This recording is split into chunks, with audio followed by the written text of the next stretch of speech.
may notice the building illuminated in red, white, and blue behind me. That is City Hall here in Houston. It is just one of the many fitting tributes being paid to George H.W. Bush. Yes, he was born in Connecticut, the son of a U.S. senator, but after college and war, he followed the oil and came here in the 50s. When the Bushes finally left Washington, there was little question where he and his wife would live. The city, of course, that they loved so much, which loved them back. This morning, Houston and the world are remembering President Bush. This morning, a man whose entire life was defined by service, from the theater of war to the halls of Congress, all the way to the White House, is now being honored by the country he loved so deeply. He lived a long life and he accomplished a lot of great things.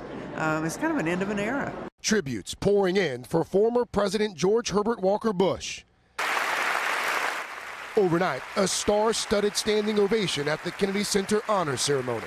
I think it's appropriate to recognize the passing of a wonderful man who dedicated his life to service and who graciously attended this event many times during his administration. In his summer home in Kennebunkport, Maine, the 41st president's absence profoundly felt.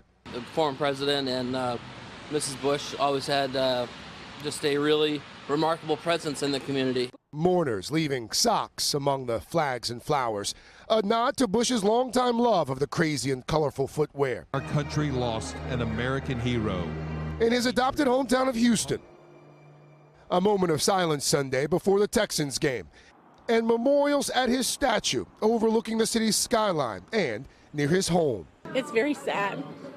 He was a great man. We loved him. The former president's service dog, Sully, still by his side, sleeping next to his flag-draped casket. Bush's spokesman posting the photo with the caption, "Mission complete." Air Force One touched down in Houston Sunday.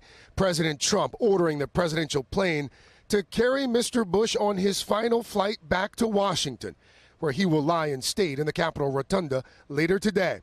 It will be the start of 4 days of solemn and celebratory events to honor a humble hero who slipped away surrounded by friends and family. I said, "Tell Ganny we say hi." Bush, now reunited with loved ones lost. Barbara, his wife of 73 years, and daughter Robin, who died of leukemia at age 3. We all know he's in a better place. We know he's with our Aunt Robin. We know he's with Ganny.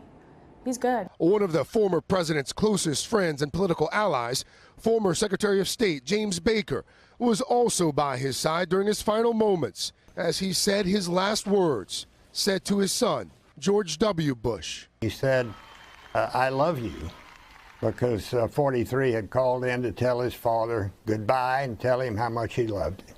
Former colleagues reflecting on the last president of the greatest generation. I'm always asked which job I liked best out of the ones I had, and I always cite that period as Secretary of Defense for George Bush. Everything he thought of, everything he did in public life was always directed to helping the American people. He was a patriot. He demonstrated that in war. He demonstrated that in peace. The man who spoke so eloquently of 1,000 points of light, now being remembered as a shining example for all Americans, a president, a patriot, and a humble servant of our nation. It is hard to overstate his mark on this area in particular. The International Airport bears his name. His presidential library is about 90 miles northwest of where I stand. Air Force One is going to be called Special Air Mission 41 today and Wednesday as it transports the former president to and from Washington. Vice President Pence is also going to be delivering a few remarks when former President Bush's casket arrives at the Capitol this afternoon.